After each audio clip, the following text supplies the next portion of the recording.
Good morning and welcome to our Culture IQ webinar, Change Management Culture and the Role of Agility. Thank you so much for joining us today. My name is Sally Fletcher and I'm the Head of Online Events for IQPC Digital, and I'm delighted to be hosting this session. So amid the accelerating pace of change and competitive shifts, executives have identified agility as the workforce attribute most critical to sustaining business advantage over a 3-year time horizon, and even more so in the context of change management. We definitely know that to be true here. To address this trend and to find out how you can create an agile culture for sustained competitive advantage, I am honored to welcome Culture IQ's Managing Director of Culture Solutions, Scott Young, and his colleague, Managing Consultant of Culture Solutions, Jennifer Stoll. So just to let you know, before we kickstart this session, we've got some fantastic speakers today and they are live. So please don't forget to ask some questions and post those questions in the Q&A box to the left-hand side of your screen. Your webinar console is also completely customizable, so you can zoom in on those slides if you want to see them closer with the widget there, and you can also find out a little bit more about the speakers with the bios on the right-hand side. Scott and Jennifer, thank you so much for being here with us today and sharing your knowledge about the subject. I'm going to hand over to Scott to lead us in our session today. Great. Thank you, Sally. And thanks, everyone, for joining us today. Jennifer and I are going to talk about the importance of change in organizations. We're going to speak about the impact of the specific approach that organizations take to designing and managing change. And we're also going to talk about the necessary elements of organizational culture that characterize an agile organization and what companies can do to maximize their agility. So just a quick note about Culture IQ and the perspective that Jennifer and I are bringing to this topic. Culture IQ is a culture management company that leverages consulting, research, and technology in support of our mission, which is to help organizations make culture a competitive advantage. And so we believe strongly that culture is a critical driver of organizational performance, and it plays an enormous role in determining the success of change efforts as well. Because culture is a very popular term used in many different contexts. It used to be a business term, but now you hear it in amateur and professional sports and many other arenas. We just wanted to take a minute to kind of share our definition of culture, which you see here on the screen, the set of behavioral norms and unwritten rules that shape the organizational environment and how individuals interact and get work done in that environment. And believe it or not, because we've looked at many of these definitions of culture, this is actually one of the shorter ones. There are many different views and definitions that you can find out there, but just to get a level set, and so you understand our perspective and where we're coming from. We also tend to think about culture as really what drives what happens when nobody is watching, and when decisions are made and behaviors are initiated. Organizations tend to think of it as being essential in driving decisions and reducing the need for close supervision of employees. So we'll come back to the topic of culture a couple of times in our presentation, but let's first talk about the challenges of successfully implementing large-scale change in organizations.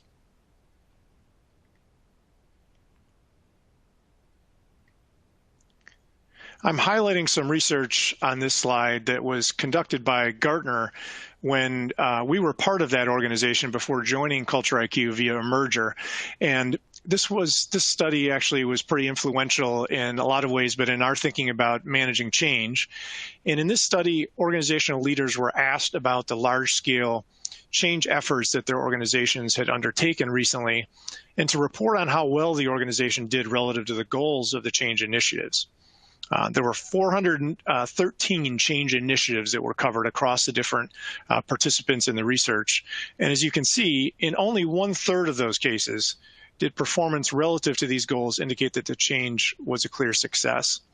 And in half of the cases, the change was classified as a clear failure.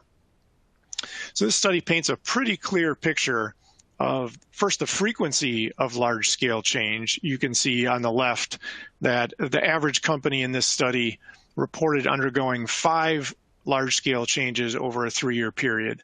Large-scale changes were considered to be things like going through a culture change, a CEO transition, a major acquisition, a major reorganization. Those were some of the more common examples.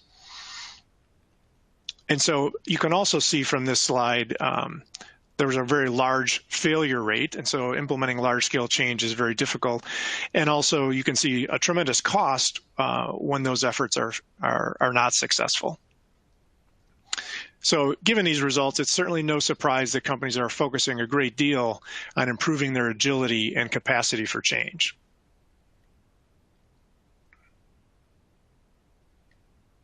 To that point, half of CEOs and CIOs say that agility is not only important, but a core differentiator for their organizations. Of those organizations who indicated that they have undertaken one or more change initiatives to improve agility over a 3-year period, the 4 most commonly cited barriers to improving agility are shown on this slide. Decision-making speed is a common obstacle that was reported, often due to hierarchical decision-making processes that many companies utilize. Oftentimes, decisions must be approved by a very small group of leaders, each of whom may have a calendar that's booked for 3 to 4 weeks into the future. I'm sure we've all been in that situation of trying to get on the calendar of the important executive who needs to approve a decision. A lack of empowerment can also lead some employees to seek approval, even in cases where their managers would prefer that they make the decision on their own. Risk aversion is another barrier to success in change initiatives. Oftentimes, companies will have risk-averse cultures, and that can lead to it can be an impediment to progress on agility by creating a general reluctance to change and a lack of awareness of the downside of not changing at all. And particularly in heavily regulated industries like banking or pharmaceuticals, there are often very thick approval requirements and other rules that may have been created as a defense against creating compliance issues. But these often create a conflict with trying to be nimble and agile. The 2 obstacles that you see on the right both have to do with the difficulty of getting corporate functions or business units to effectively share information and align toward common goals, which creates difficulty in identifying the need for change, first of all, and then also getting agreement around how to make the changes that are in everyone's best interests.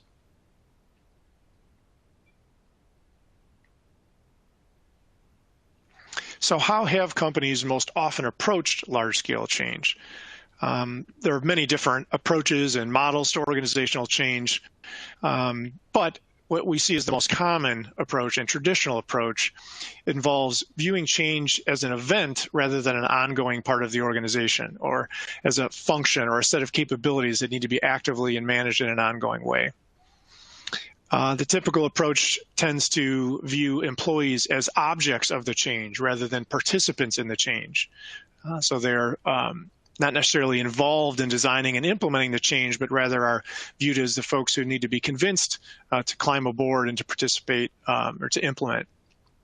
Attempts to motivate employees often in this approach follow the mindset of explain and inspire, or in some cases it's referred to as sell and tell, building a case for change and encouraging employees to get on board.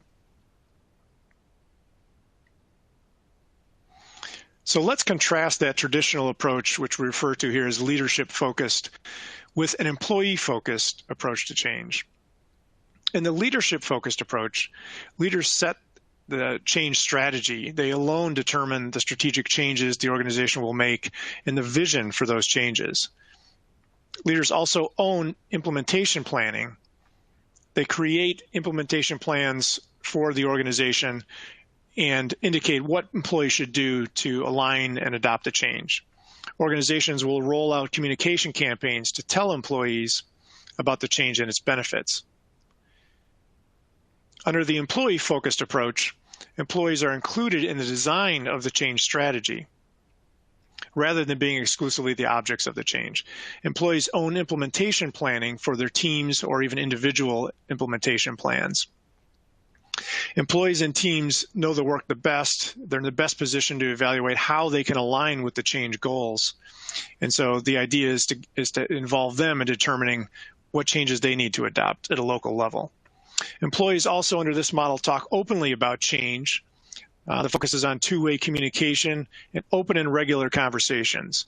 Typically, there are feedback mechanisms that are utilized to ensure that employees are able to send up early warning signs when things aren't going as expected, when additional or different resources may be needed, and when obstacles are appearing on the horizon. So what are some of the outcomes that have been found for these two different approaches?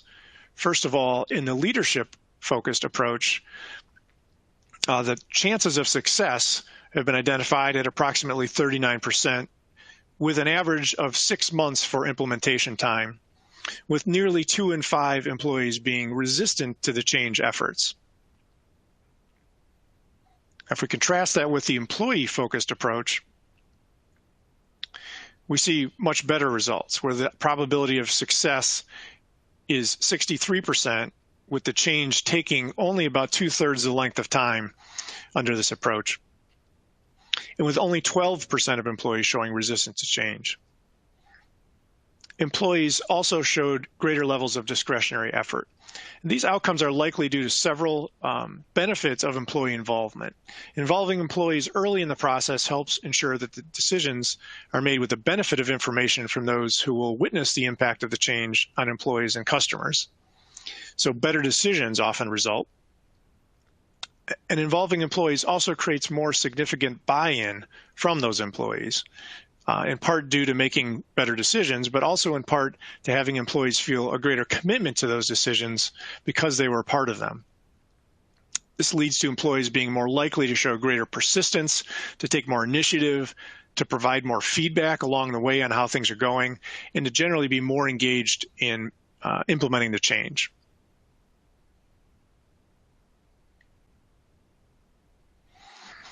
One common misconception about change efforts is that most employees are resistant to change or lack the skills needed to implement change. The data on this slide shows that this is most often not the case, that about 2/3 of employees have the necessary skills and about 3/4 are willing to make the changes necessary. As the data we've shown you on the previous slides indicate, that willingness is greatest when the approach is an employee-focused approach to change.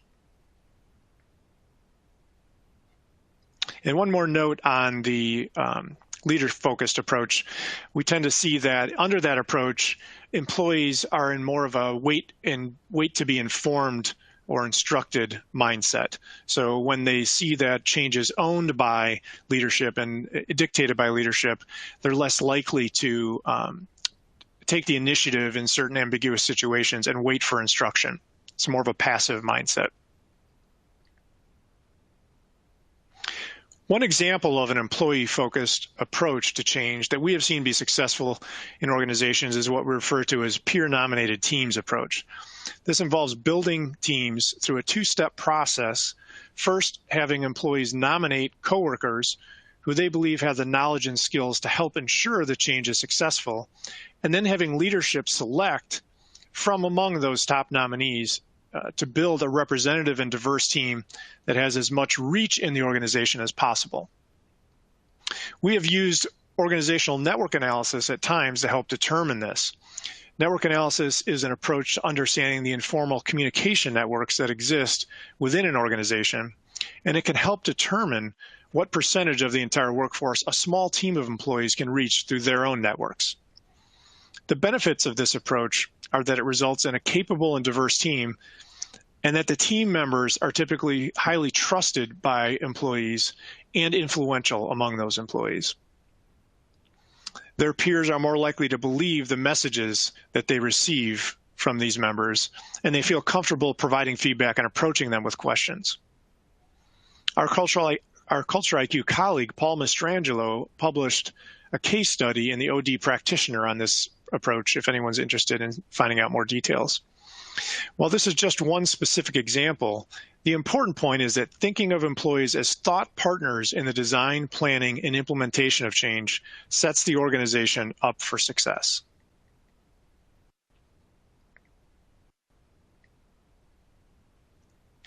This quote by Dr. Cantor from the Harvard Business School best captures our views on change management and the impact of the approach to change on how change efforts can be viewed by employees. As I mentioned at the beginning, the specific approach to designing and implementing a particular change initiative is an important factor that determines how successful organizations are at the change initiatives that they undertake. I'm now going to turn it over to Jennifer to talk about how an organization's culture can help it demonstrate the agility needed for long-term success. Great, thanks, Scott. So as Scott mentioned, becoming or remaining competitive in a really dynamic environment requires a combination of an effective approach for implementing and managing change, which he just walked you through, and also a culture that enables agility, which is what we're going to discuss next. The slide that you're seeing here shows the cultural attributes that are deemed by business leaders to be the most important to their organizations performing at their highest levels.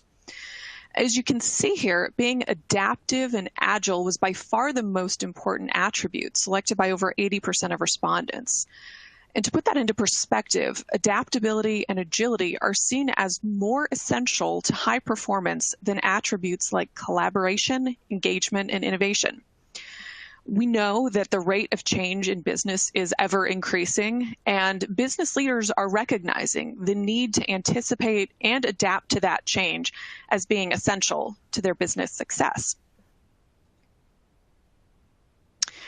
So to further underscore the importance of agility, I want to highlight some additional research that ties agility to financial metrics. First off, we have some research that was conducted at MIT that showed agile firms grow revenue 37% faster and generate 30% higher profits than non-agile firms. And our own research here at CultureIQ found similar results, with profits and return on assets twice as high for agile companies. You can see that in the charts at the bottom of the screen here, comparing the financial performance of organizations in the bottom quartile of agility versus those in the top quartile for agility. And I'm showing you these numbers really to underscore, again, the importance of agility, not just from a cultural or even a strategic perspective, but to show it can have a very real impact on the bottom line as well. And I thought you might find this interesting. Every year at CultureIQ, we conduct a research study. And from that, we calculated agility scores by industry, which is what you're seeing here. So you can see that there's a wide range of agility scores by industry, with high-tech companies at the top and government down at the bottom. Probably not surprising to see government ranking as the least agile of the industries we looked at, but you also see healthcare down toward the bottom as well. And when you think about industries like healthcare that are facing significant regulation and compliance requirements, these industries do face an uphill battle in terms of making agility more difficult to achieve when they're somewhat constrained by some of these regulations and compliance requirements. You can also see some industries have evolved and changed over time more than others, making agility more essential in terms of the significance of it in various industries. This has really caused companies to become more agile in these industries in order to survive and thrive. If you've seen a lot of change, you have to change in order to keep up. Those companies who aren't agile go out of business. Also, it's important to note here that while we can see there are definitely significant industry differences, there's still considerable variability by company within an industry. So while this is kind of an average, there's definitely still differences within each individual industry. So before we go any further, I think it's a good idea just to pause here for a moment to share our definition of agility at CultureIQ. So when we think of agility, we define it as the speed and success with which an organization and its workforce identify and respond to opportunities or adapt to changes. So when we are assessing agility, like on the previous slide when I showed you those agility scores, we do that by looking at three things: how organizations adapt to change, but also how they anticipate change and initiate change.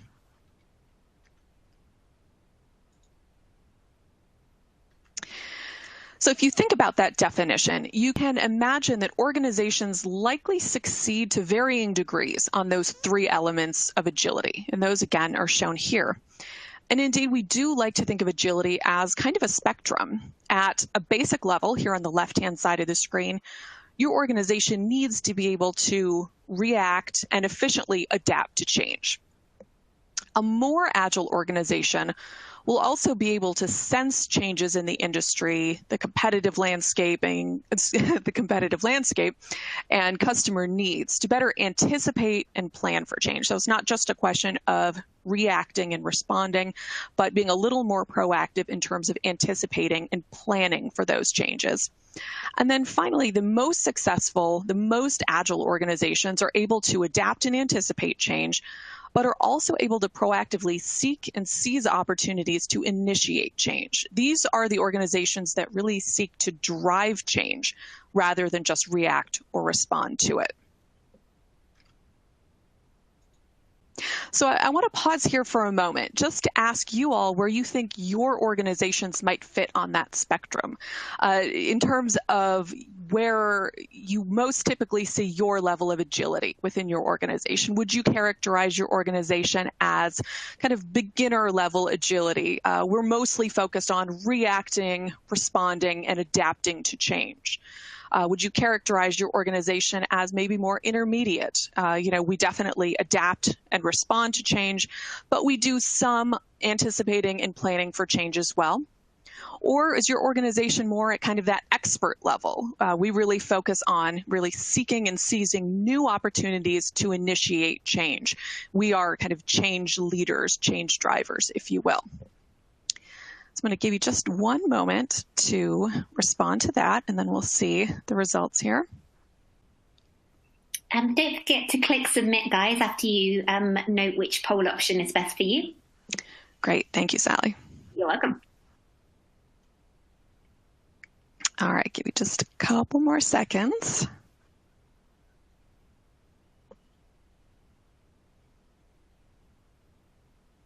Okay, so let's take a look. So let's see, about 42% of you said we're kind of in that beginner stage, mostly focused on adapting and reacting to change. 47% in that intermediate stage, really focused a lot on anticipating, planning for change, and only about 11 really would consider your organizations to be expert in terms of being change leaders. That doesn't surprise me. Getting to be this expert level in terms of agility, of really focused on being change leaders, is very difficult for organizations to achieve. That's part of what we're going to be talking about here today. So thank you for your responses there. Really interesting. And let's move on to talk a little bit more about what defines an agile culture. So in our research on agility, we've found a lot of definitions of what makes an agile culture, a lot of different models, different frameworks. And while none are exactly the same, many of these models do have significant areas of overlap in terms of how they define the elements of a culture that supports agility. And what you're seeing here is our synthesis of those models, highlighting those areas of overlap. And what we see is that when we look at the most agile cultures, we find they have many things in common. First off, they have highly empowered people who are able to work independently. Their employees are able to function autonomously. They know what they have responsibility and ability to handle on their own. These organizations highlight cross-functional teamwork rather than siloed work environments. This is really important to making sure that we're able to work across functions, geographies, divisions, what have you. Rapid decision-making cycles. These enable faster product development and release. As you can imagine, one of the hallmarks of agility is being able to produce new products, new service offerings, that keep up or even lead the industry. So having those rapid decision-making cycles is really critical to be able to do that, so you don't get bogged down in the development cycle. unified technology across the organization. This helps really to reduce redundancy, duplication, and ensure everyone is working from the same systems. I think many of us have probably worked for organizations that have, numerous overlapping technology systems that don't all necessarily talk to one another. So getting everybody on the same page where it makes sense in terms of technology is really critical to ensuring we're all starting from the same place and have access to the same information. A customer-centric approach across the organization, both internally and externally. Now, when we talk about customer centricity, a lot of people tend to focus on the customer-facing roles, and that's definitely a critical part of it. But when we think of customer centricity at CultureIQ, we're thinking about internally facing roles as well.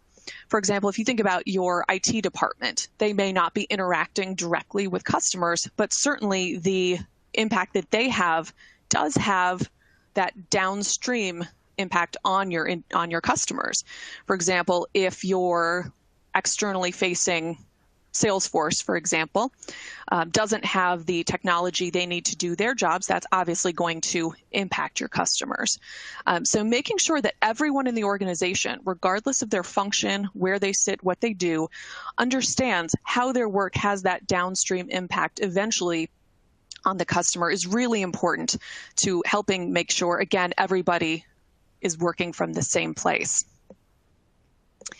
A flat organizational structure is another element of cultures that support agility. If you think about lots of organizational layers, that often means lots of bureaucracy. And that in turn really drives slow decision making. You go back to that rapid decision making cycles, bureaucracy absolutely, as I'm sure many of you have experienced, plays a role in terms of slowing down decision making, which in turn thwarts agility. An environment supportive of continuous learning and improvement is really critical in terms of supporting agility, because these organizations recognize that they can always be doing better. They can learn from their successes. They can also learn from their mistakes. Passionate people who are highly connected to the organization's mission. This is another element that's really crucial. Again, getting everyone, as we've talked about already, on the same page is really important, but making sure there's that passion behind what you do. People really buy into the importance of what the organization does, that organization mission, and that drives their engagement and their level of passion every day. Making sure people have access to the information they need rather than keeping data siloed. This kind of goes back to both cross-functional teams as well as that unified technology. We need to make sure that employees obviously have what they need, but they're also able to talk to one another and that they're all working off the same accurate information. Agile organizations are also able to allocate and reallocate resources as initiatives need. This is really important. A lot of organizations have that initial resource allocation phase where we figure out what is the initiative, how do we need to staff it, what additional resources might be needed. But the reallocation, that reevaluation is also really important to make sure that as initiatives and priorities change, we're keeping up in terms of our resource allocation to adapt to that. A strong tolerance for risk and trying out new ideas. This goes really hand in hand with that continuous learning, continuous improvement.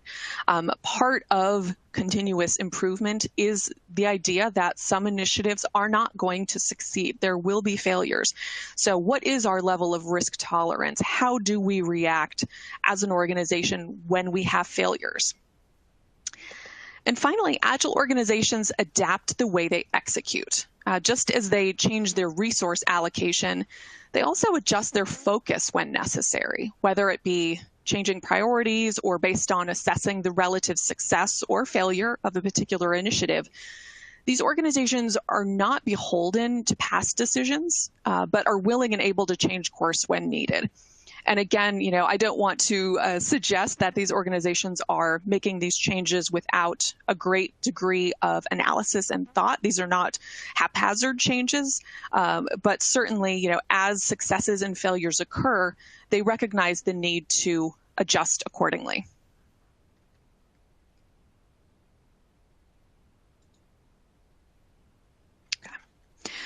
So a lot of the time, we associate agility with those elements that are shown up here in the top left-hand corner in teal, being fast, nimble, and adaptive. And those are definitely part of the equation.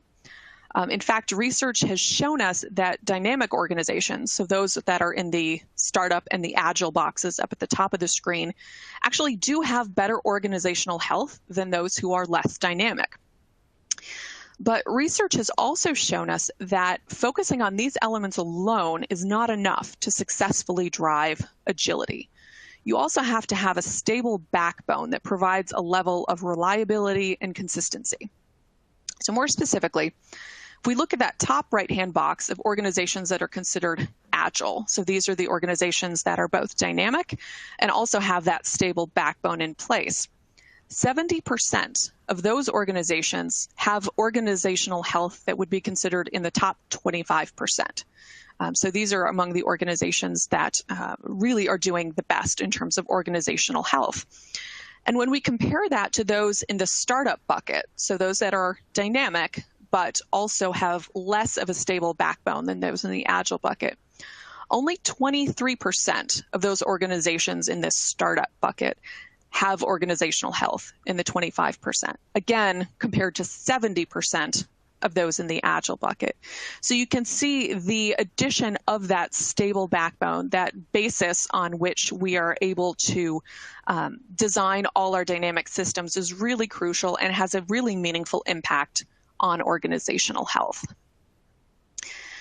The balance, as you can imagine, between dynamism on the one spectrum and stability on the other is really crucial, especially in three areas. First, distribution of resources. Is there a standard process for requesting and allocating resources? And is it flexible and adaptive when priorities change? Decision-making is the second kind of key area where balance is really crucial. You know, like resource allocation, do we have a standard process for decision-making? And importantly, do employees know what decisions they're able to make on their own and which need to be escalated? You know, we obviously want a dynamic decision-making process. We don't want to slow that down, as we saw a couple slides ago, but we also need some kind of framework around letting employees know, helping them understand what things are they actually able to do by themselves and where do we need to escalate. And finally, process, or how we get things done, is the third real main element where we need that balance. Is there consistency in our processes, or do different groups do different things? Are we able to adjust and adapt our processes when needed?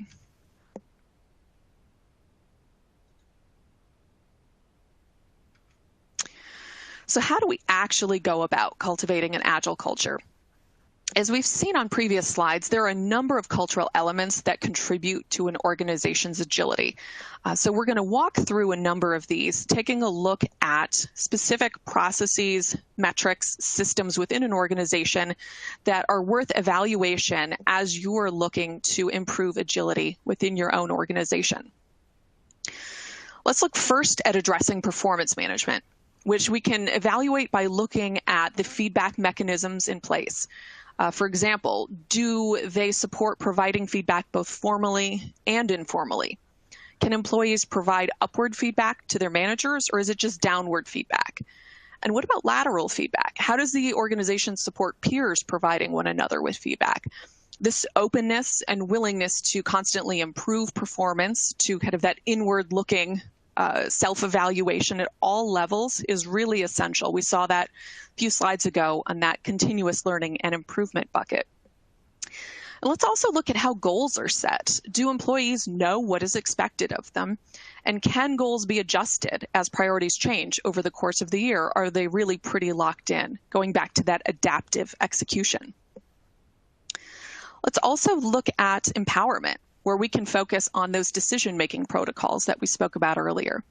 What can individuals or teams decide themselves, and what needs to be escalated for approval? And importantly, how clear are those protocols? Are employees confident and well-informed about how decisions get made, or do they default to escalating everything for lack of a better procedure or more well-defined process? Looking at development and advancement, let's assess the processes that we use to develop our people.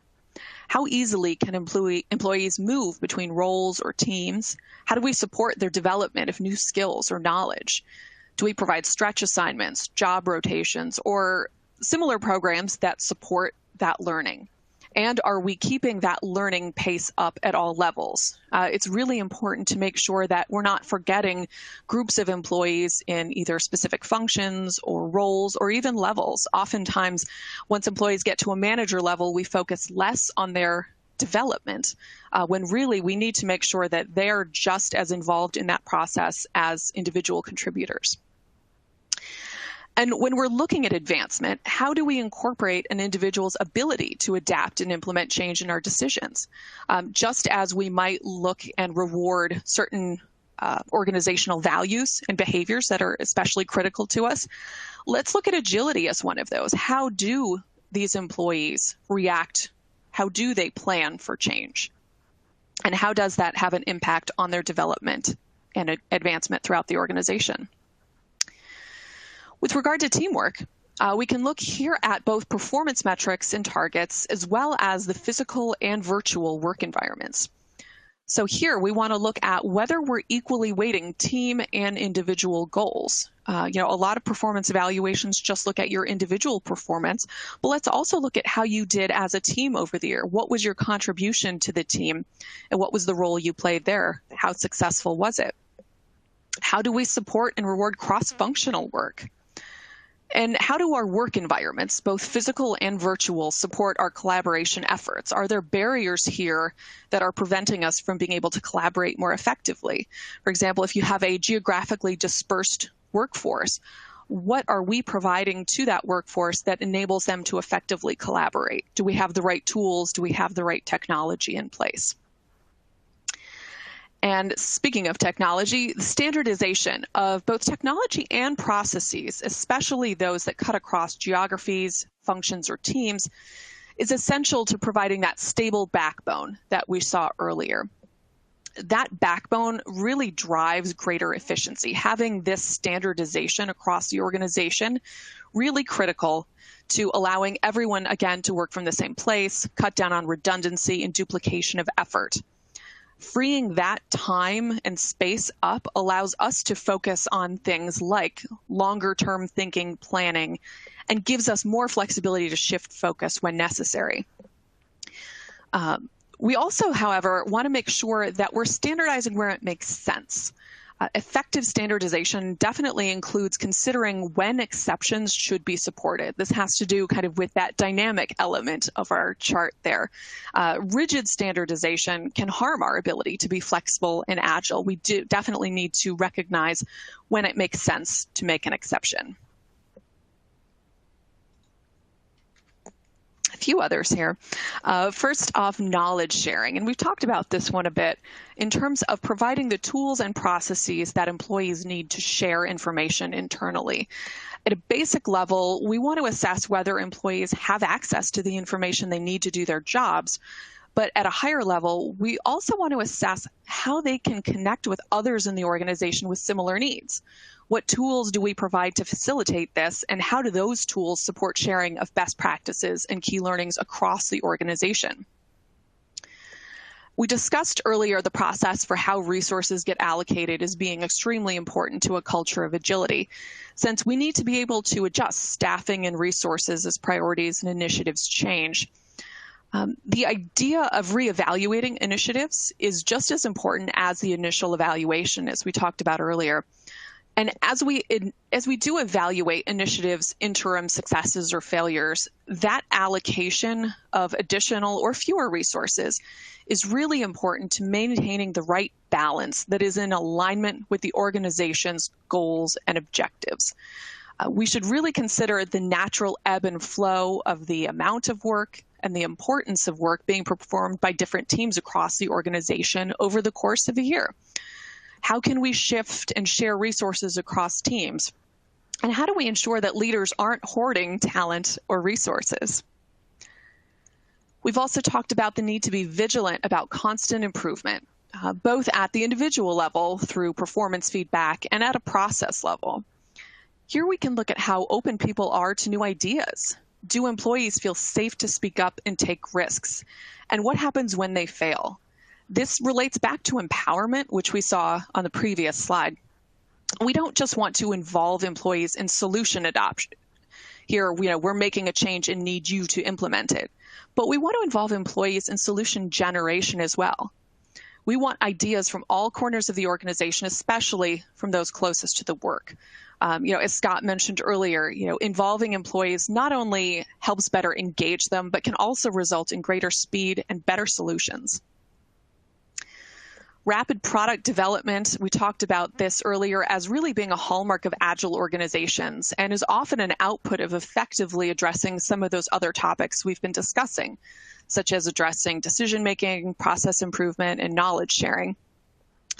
This is really a crucial element to building an Agile culture because shortening your development, testing, production cycles allows you to get to market faster, as well as to adapt your product offerings to customer needs or industry changes. So you've probably heard the expression, perfect is the enemy of good, and that definitely holds true in an Agile environment.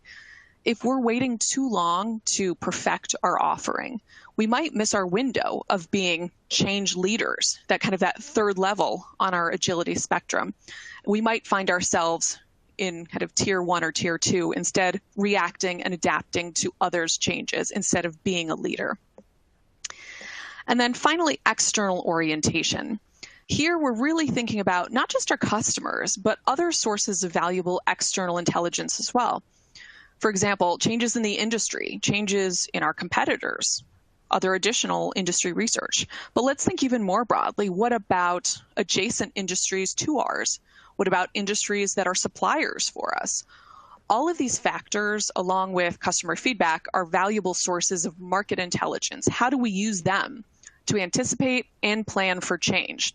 If you recall that second tier on our spectrum, do we have the right mechanisms in place to do this customer and external research? And really importantly, how can we ensure that that information gets to the right people in the organization? It's not doing us enough good if it's remaining siloed.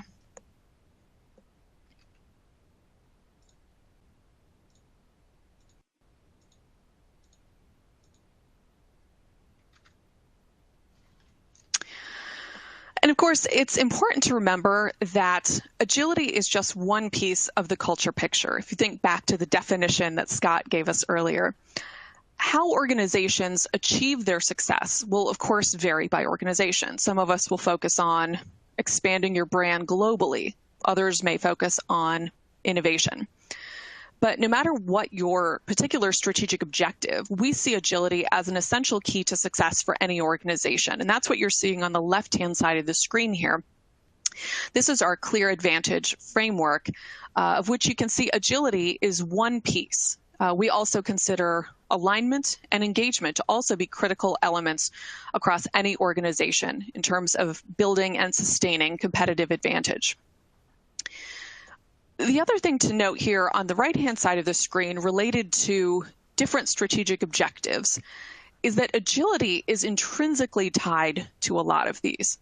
For example, if your organization is growing through M&A, you need to be able to not just adapt to changes as you're integrating those organizations, but you also need to be able to sense the market, see where opportunities may lie, and be able to act on that sensing. So again, just trying to underscore here the importance of agility really regardless of how your business is going about achieving success. As we know, the rate of change in business is always increasing, and building that culture of agility does help to increase the odds that the changes you're implementing will succeed. And I think with that, we're going to open it up to questions. Yes, absolutely. Thank you so much. That was really interesting. I definitely think peer-nominated approach is something that we should use in my company. It's not something that we've tried before. So yeah, always change comes from top down, and I always feel like I'm pushing water uphill. So it's so useful to get these different techniques. Thank you so much. So yeah, it's question time, guys. So post your questions in the Q&A box on the left-hand side of your screen.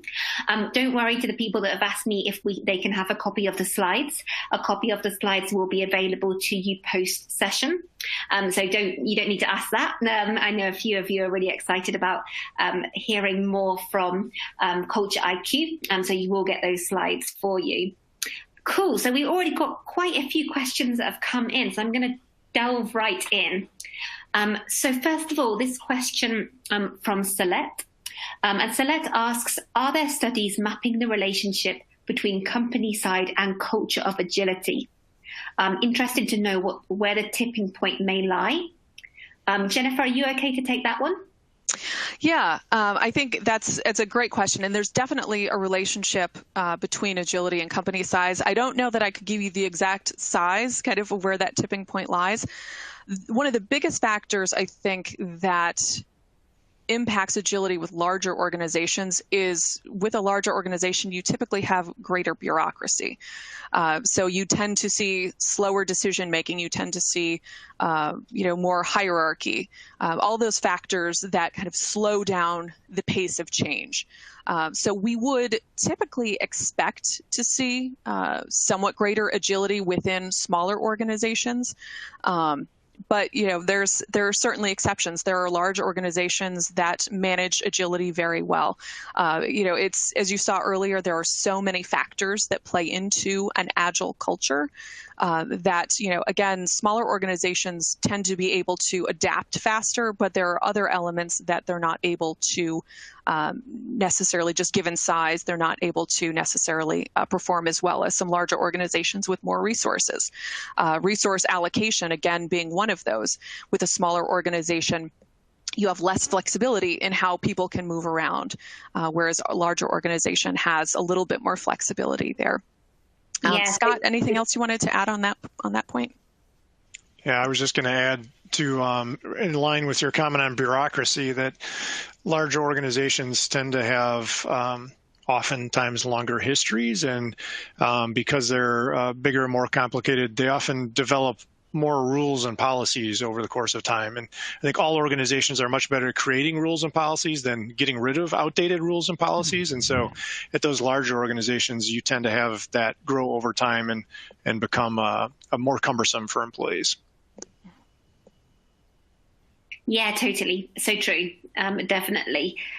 Another question that's come through is from Hilton and says, how do you measure the agility of your organization? So we measure, I'm going to go back a few slides. We measure agility at CultureIQ by looking at 3 different areas. How an organization adapts to change, how they anticipate change, and how they seize and sense future opportunities. So we typically measure agility through organizational surveys, using these 3 metrics. So a number of questions that we ask on the survey. Those are the questions that specifically make up our agility index, but we also ask a lot of questions relate to these other elements that we've talked about that make up that culture of agility. So that if we find our agility index is maybe in need of improvement, let's also ask questions about cross-functional collaboration. Let's ask questions related to continuous improvement, so that if we want to take action to improve our level of agility, to improve our score on that agility index, we have some good places and we have a good basis on which to figure out where are we most in need of improvement related to those critical areas. Yeah, absolutely. I'll just carry on to the next question because so many have come through. If you wouldn't mind answering the next question, Scott. Another question that's come through is, does this employee focus approach presume that leadership is also abundantly clear about the consequences of not changing? So leaders often fail to set the full context of the change and then wonder why there's no buy-in. Can you give any insight into that, Scott? Yes, that's absolutely the case. Setting the direction, the reasons for the change, the rationale for the change, that's always a critical component. And the fact that we're advising to involve employees in designing and implementing the change certainly doesn't change the fact that leadership needs to take a very central role in kind of setting the purpose making the convincing case for the need for change.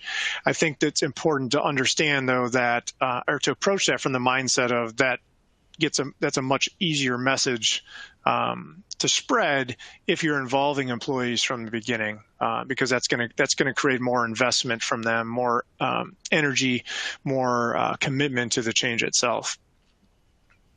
Yeah, absolutely, absolutely. Anything that you want to add, Jennifer? Or is that covered everything? I think that covered it well. Yeah. Awesome. So Lauren asks, next question, Lauren is asking, considering the culture advantage framework, is it recommended to work on one priority in order to move on to the next? For example, it would be difficult to be effectively agile if your workforce isn't engaged. So is there kind of a process or a kind of key steps to follow? That's a good question. And I think I don't know that they necessarily need to be done in any particular order. I think it depends on the organization and where your most critical areas of concern lie. I think the point is a good one, that it's difficult to have an agile culture without an engaged workforce.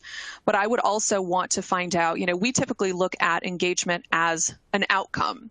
So I would want to look at what are the factors that are most strongly driving engagement at this organization, and focus some there. There may be overlap between those factors and factors of agility. So you may be able to kind of kill two birds with one stone in terms of focusing your action planning. But again, to me, it's really going to depend on the particular organization and where those greatest areas of critical need are. If engagement is really low, then yeah, that may be where you want to focus first before we're able to tackle other things. But ideally, we're able to kind of look across areas to see where we can have the greatest impact across a number of areas of focus. Absolutely. Yeah, I'd just like to add to that, if I could. I think one of the things that was certainly conveyed in our slides, but maybe we could come back to it, is the idea of the importance of, there are certain types of cultures that better enable an employee-focused change effort. So if there is a very hierarchical culture in the organization where all decisions need to be approved, it's much more difficult to implement an employee-focused strategy to change, because that's going to seem counter to what folks are used to. And by the same token, going about the way in which you go about change conveys what you want your culture to be, right? So if you are trying to create more empowerment in your organization, then obviously you don't want to go create a change process that's very top down. So thinking about the impact of culture in setting yourself up for success for change, and also how the process that you undertake, what that conveys and communicates about your culture, are important to keep in mind. Okay, brilliant. I think we'll have a couple more questions as well, since there's so many that have come in. Eva asks, are there underlying root causes in leadership that promote or kill agility? Maybe this can go to you, Jennifer, first. Yeah, I definitely think that leadership obviously has a significant impact on an organization's culture. As Scott mentioned earlier, especially given the history component of culture and how that relates to agility. So, for example, are we a culture that really likes to make all our executive leadership team really involved in decision making? That's great that they're involved, but that can really slow decision making down, for example. So I definitely think that there are things that leaders can do to really create and cultivate this culture of leadership. Risk tolerance, for example. How do we look at our things we're trying? Do we celebrate our successes and our failures, or do people feel like there are going to be punitive measures? If they've seen leadership, come down really negatively on things that fail, that is something that comes from leadership, that tone, and really has an impact kind of throughout the organization. So, I think, across all of those elements that we talked about, leadership has a really strong role in terms of driving how that is perceived across the organization. But I think when you're looking to make changes specific to those areas, that's where some of the change management techniques that Scott mentioned in terms of that greater employee focus can really be brought in. So, not that you can't counteract some of those leadership factors, but certainly leadership has a really significant role in terms of setting the tone across the organization. And I think there's an importance of the balance that you often hear discussed of short-term versus long-term focus. So at organizations that have a real meet the next quarterly goal focus, you tend to get problems created by limited bandwidth from employees. There's a certain amount of space that you need to have in order to be an agile organization, to be able to, as Jennifer talked about, redeploy resources to an emerging initiative or opportunity that the company encounters. If you are focused on short-term margins to the extreme, you're not going to have that space and that bandwidth, that flexibility to make those kinds of changes, because it's taking every ounce of your workforce energy simply to push the work out on a daily basis. So having the right balance of short-term goals, but also planning for the future and acknowledging that you need to have the space to be able to pivot and switch gears, redeploy resources, invest maybe differently toward the end of the year than you were expecting to at the beginning of the year. Yeah. Okay. Great advice. Just one last question, and I'm just going to ask for a short answer on this one. So we've got time to wrap up. William asks, could you please elaborate on how you measure agility? What are the factors or KPIs used? That sounds like a very tricky thing to do. Yeah, so again, when we are looking specifically at our agility index, we're looking at adapting to change, how an organization plans for change, anticipates change, and then how they seize those opportunities to really become change leaders. So we measure that through a series of survey questions that go out to all employees across the organization. Usually that's as part of an annual or biannual survey process. Okay, brilliant. Thank you so much. I'm so sorry, this is all we've got time for. I know we didn't get to all of the questions, but don't worry to the audience. If you did ask a question that we didn't get to, I'm sure the CultureIQ team will be replying to those personally afterwards, so don't worry about that. This session will also be available on demand, so we really would encourage you to share that session with your colleagues, with your teams, with your peers. Some great training in there and great takeaways as well. And they've kindly agreed to make the slides available to you, so we can also share those post-conference with you. So once again, I want to take the opportunity to thank Scott and Jennifer so much for taking the time to put together this fantastic presentation and deliver it today. Those who are seeking SHRM credits for attending today's webinar, Keep Exchange Network has more webinars lined up throughout the year. So just head over to hrexchangenetwork.com for more details on those events and how to register. All of them are free to attend. And the next one I'm doing is APAC. So try and attend that if you're from Asia Pacific. Again, thank you for attending today. And I look forward to seeing you next time. Thank you.